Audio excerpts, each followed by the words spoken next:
चलान पेश करो इनका।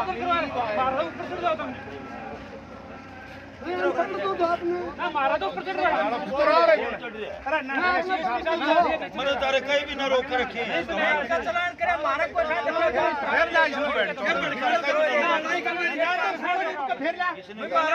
नमस्कार, मैं हूं आपका दोस्त विनोद शर्मा। आज मैं एक अपडेट आपको दिखा रहा था। लगातार किसानों ने एक तरफ किसान तिरंगा पंचायत रखे हुए थे, दूसरी तरफ बीजेपी की पूरे हरियाणा में आज से तिरंगा यात्रा शुरू हुई और उसको लेकर के प्रशासन, ज़रूर मैं बात करूंगा पुलिस प्रशासन की, बड़ी मुस्तैदी से कार्य कर रहा था। लगातार यहां पर पुलिस बल तैनात था और शांति और सौहार्द का जो सुरक्षा और सेवा का जो नारा दिया जाता है पुलिस प्रशासन के द्वारा, वो आज दिखा भी, क्योंकि डीएसपी साहब खुद मौजूद थे।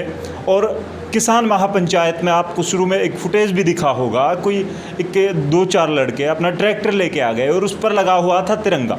अब ये भी नहीं कहा जा सकता कि ये किसान हैं या फिर बीजेपी के वर्कर हैं या सामान्य लोग हैं, क्योंकि तिरंगा किसी की बापोती नहीं है। तिरंगा लगाकर कोई भी चल सकता है। तो फिर भी आपस में जो एक बड़ा मुद्दा हो सकता था, लेकिन डीएसपी साहब और पुलिस प्रशासन की सूझबूझ से वो टल गया और शांति के साथ दोनों कार्य यहाँ पर संपन्न हुए। तो मैं बात करूँगा, क्या कहेंगे डीएसपी साहब?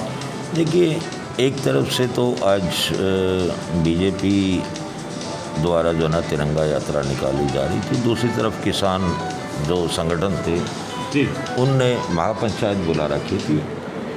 ऐसे में जब महापंचायत चल रही थी, तिरंगा यात्रा अपना जो है ना गंतव्य प्राप्त कर चुकी थी, कुछ नौजवान लड़के एक ट्रैक्टर पर सवार होकर उस पंचायत के बाहर से ट्रैक्टर लेके आ गए, जिन्हें मैंने रोक लिया था, जिससे कुछ पंचायत में बैठे लोग उत्तेजित भी हुए, लेकिन दोनों पक्षों को मैंने शांत करवाया।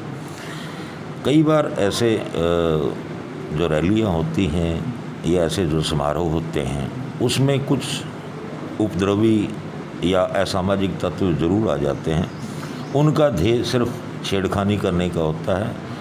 ऐसे में अगर उसको शांतिपूर्ण तरीके से और सूझबूझ से निपटाया जाए, ताकि किसी प्रकार का हमारे समाज में द्वेष पैदा ना हो।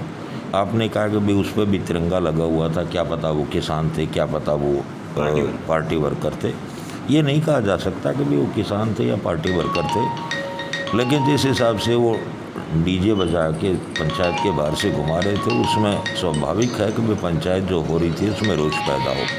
इसलिए मैंने उनको रोक के दोनों पक्षों को शांतिपूर्वक अलग अलग भेज दिया और किसानों द्वारा जो रोष मार्च निकाला गया शांतिपूर्वक, उसे भी शांतिपूर्वक निपटा दिया गया। उधर तिरंगा यात्रा भी शांतिपूर्वक चल रही है। जी, मैं बात करूंगा डीएसपी साहब, कितना प्रेशर होता है, क्योंकि एक तरफ से सत्तारूढ़ पार्टी का प्रदेश अध्यक्ष आ रखा, बीजेपी हरियाणा का कृषि मंत्री, कैबिनेट के मंत्री हैं, और पूरे यहाँ पर कार्यकर्ताओं का हुजूम है, ट्रैक्टर बहुत सारे हैं, बाइकर्स हैं, और उसके साथ साथ किसान आ गए। तो प्रेशर कितना था, कैसे मैनेज कर पाते हैं, क्योंकि बड़ी जिम्मेवारी हो जाती है और हमेशा जब छोटी मोटी भी घटना हो जाती है तो ठिकरा हमेशा पुलिस प्रशासन के ऊपर ही फूटता है और गाज गिरती है, वो पुलिस प्रशासन का नंबर आता है। फिर कैसा प्रेशर, कैसे हैंडल करते हैं? देखिए, शुरू से एक जवान को शिक्षा दी जाती है, उसे कानून व्यवस्था कैसे कायम करनी है, कैसे ट्रैफिक मैनेजमेंट करना है, कैसे क्राउड कंट्रोल करना है, और उसी के अंतर्गत चाहे वो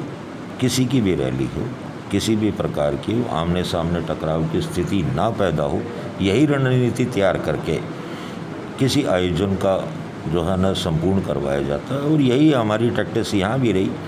हमने आयोजन को संपूर्ण करवाया है, सक्सेस पूरी तरीके से। उधर किसानों की रैली थी, इधर तिरंगा यात्रा थी। काफ़ी ज़्यादा ट्रैक्टर थे, उनको मैनेज करके जो है ना बाज़ार के बीच में से निकाला गया। सारी ड्यूटियां जो है ना तरीके से लगाई गई थी और किसानों का आपसरी में टकराव ना हो, ये भी ध्यान में रखते हुए उनके अलग अलग रूट बना के और उनको शांतिपूर्वक निकाल दिया गया। स्वाभाविक है, अगर दो पार्टियां आमने सामने हों तो किसी प्रकार का टकराव होने का अंदेशा ज़्यादा रहता है, लेकिन उसको अगर चुनौतीपूर्ण कार्य समझकर आप तरीके से निकालें तो हर चीज़ का समाधान है। और यही एक चीज़ है जो एक पुलिस अधिकारी द्वारा सफलतापूर्ण किसी भी कार्यक्रम को करवाना बगैर किसी व्यवधान के, और वो हमने किया है। यहाँ किसी प्रकार का कोई भी व्यवधान नहीं आने दिया कोई शरारती तत्व हर जगह आते हैं, लेकिन उन्हें अपने तरीके से काबू कर लिया जाए या उसे निपटा दिया जाए, वो सबसे अच्छी चीज़ होती है। तो आपने देखा, हमने बात की डीएसपी साहब के साथ साथ, तो आपने एक फुटेज भी देखा होगा, उसमें दिख रहा है किस प्रकार से डीएसपी साहब की सूझबूझ से और पुलिस प्रशासन की सूझबूझ से आज का जो यहाँ का कार्यक्रम था वो शांतिपूर्वक निपट गया। उसके साथ साथ आप इस वीडियो को शेयर कीजिएगा ताकि पब्लिक में अच्छा मैसेज आए। और जो लोग पुलिस के बारे में बहुत सी बातें करते हैं कि पुलिस ड्यूटी नहीं करती, पुलिस ये करती है, पुलिस वो करती है, तो पुलिस अच्छे काम भी करती है, बाकायदा लोग उन्हें दिखाते नहीं, बस ये बातें अधूरी रह जाती हैं। तो आप इस वीडियो को शेयर कीजिएगा और कमेंट्स में अपनी राय जरूर लिखिएगा। तब तक के लिए धन्यवाद। राम राम, जय हिंद।